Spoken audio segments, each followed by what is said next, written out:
It is a brisk morning here in Pickerington, Ohio. Today we are at the Motorcycle Hall of Fame, tucked away just off the highway. Beyond this brush, the tree line is I-70, which you can probably hear in the background. And today we're gonna go in and try and find a piece of film history that has brought me here from one of my all-time favorite movies. Let's go in and check it out.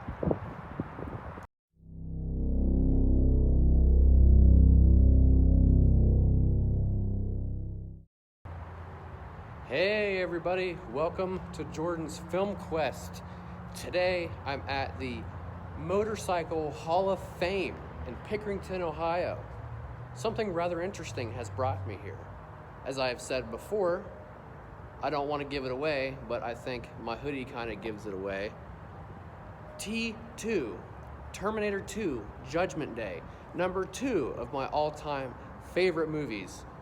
Aside from Jaws, Terminator 2 is one of my all-time favorite movies. With that being said, I'm in this group online, and somebody had posted some photos of this place, and I asked a question if there was any film-related motorcycles here, and they responded. And they said yes. They have a few things from Evel Knievel, and then they said they have the police bike from Terminator 2, Judgment Day. This place is only half hour, give or take a few minutes, from my house. And I definitely was not passing up the opportunity to come check it out, because being that that movie is my all-time favorite movie, I'm gonna come check it out. And I'm gonna take you guys along with me, so I hope you're excited. Let's go see if we can find the T-1000's police bike from Terminator 2, Judgment Day. As we go into the museum here, I'm gonna drop some facts for you, things that you didn't know about Terminator 2, Judgment Day. Okay, so a lot of people don't know this, but a really interesting fact about Terminator 2, Judgment Day, specifically the role of the T-1000, that role almost went to music legend Billy Idol. Just before filming, he got into a motorcycle accident and he was unable to keep the role. So the role ended up going to Robert Patrick, who fit the role just perfectly.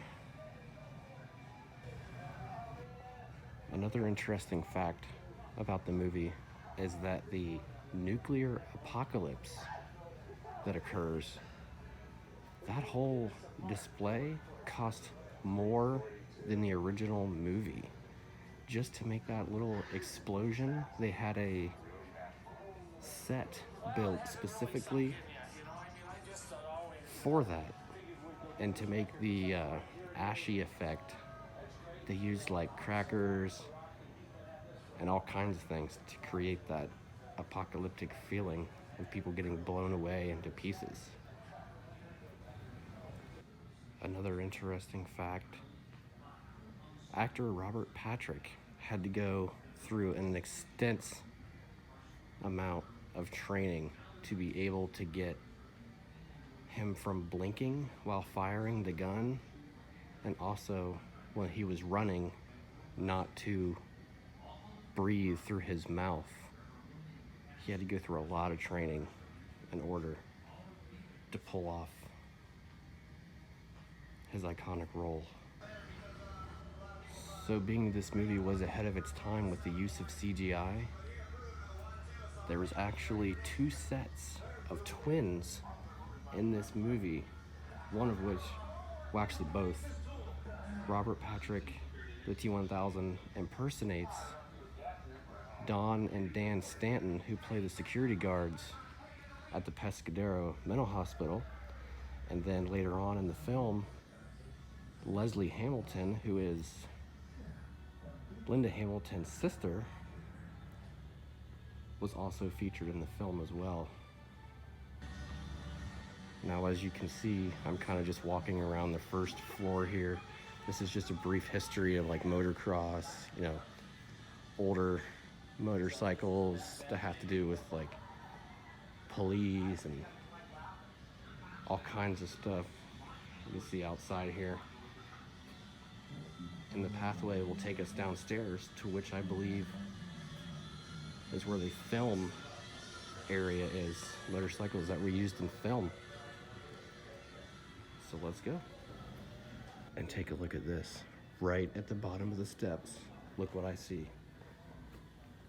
It is the bike from the movie.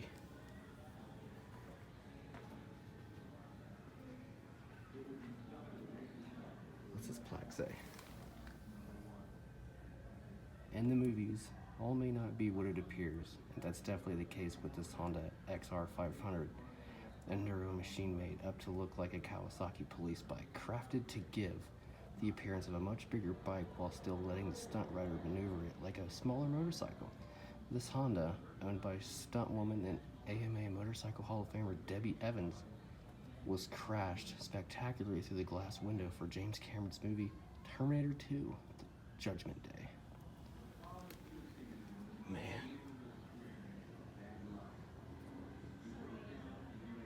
That is so cool.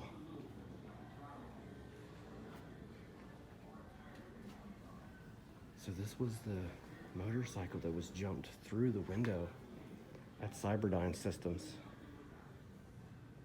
when the T-1000 is going after the T-800, Sarah Connor and John Connor. He jumps this police bike through the window and attaches himself to the helicopter.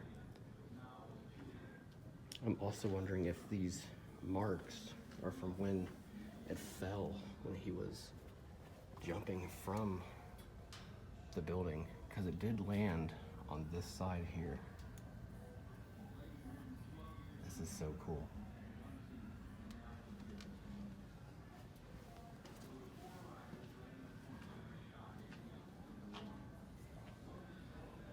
City of Los Angeles, founded 1781.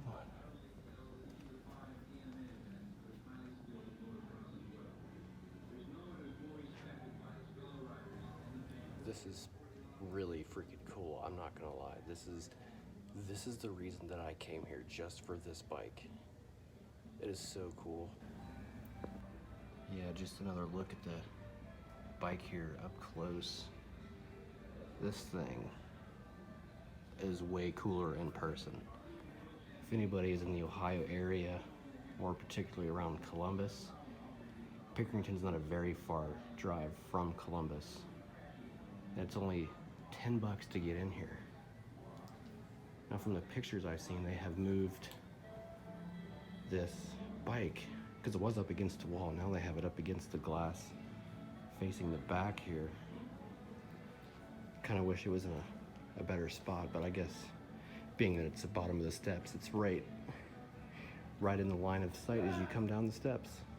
So I guess you could say it's a pretty good spot. But still though. Cool though, nonetheless. For my all-time favorite movie, this is freaking sweet. Just seeing this bike alone is worth the $10 of admission if you're a huge Terminator fan. Well, I guess if you like movies as well, it's definitely worth coming to check out. All right, so we're gonna move on and see if we can find any other motorcycles from the film industry. Let's go. Okay, so here we are. Another interesting fact about the movie. When the T-1000 finally catches up to Sarah John and the T-800 at Pescadero, when the T-1000 goes to walk through the metal bars, that sound that you hear is actually a can of dog food being opened. Robert Patrick admitted that in a recent interview, I think dating back to 2015, I believe. Such a strange sound, but such a strange way to get the sound. Dog food? Oh, wow. And here's A really, really interesting fact that still just blows my mind to this day. Can anybody take a guess as to how much Arnold Schwarzenegger was paid per word in the movie? It's probably nowhere near than what you think it is. Arnold got paid $21,428 a word. That's a lot of money just for a word. So he made like like 21,000, like almost $44,000 just from saying "get down" when he meets John in the hallway at the mall. I wish I could just say 2 words and get paid $40,000. Well, Arnold is an A-lister, and well, it's Arnold. What else can you really say about him? So,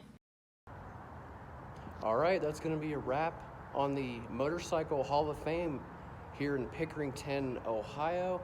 Now, I know I didn't get to cover a lot of the history behind motorcycles. I basically just came here to show the stunt bike from Terminator 2 because it's my favorite movie of all time. Second favorite movie of all time. There is a lot of history here, yes. I do recommend coming to check it out. Maybe for a future video, I could possibly do the history of motorcycles here. I'm not sure. But I think that's going to conclude this video. And I hope you guys like some of the facts that I threw out for you about T2. And if you guys enjoyed this video, give me a thumbs up. I greatly appreciate it. And I'll see you guys next time on Jordan's Film Quest.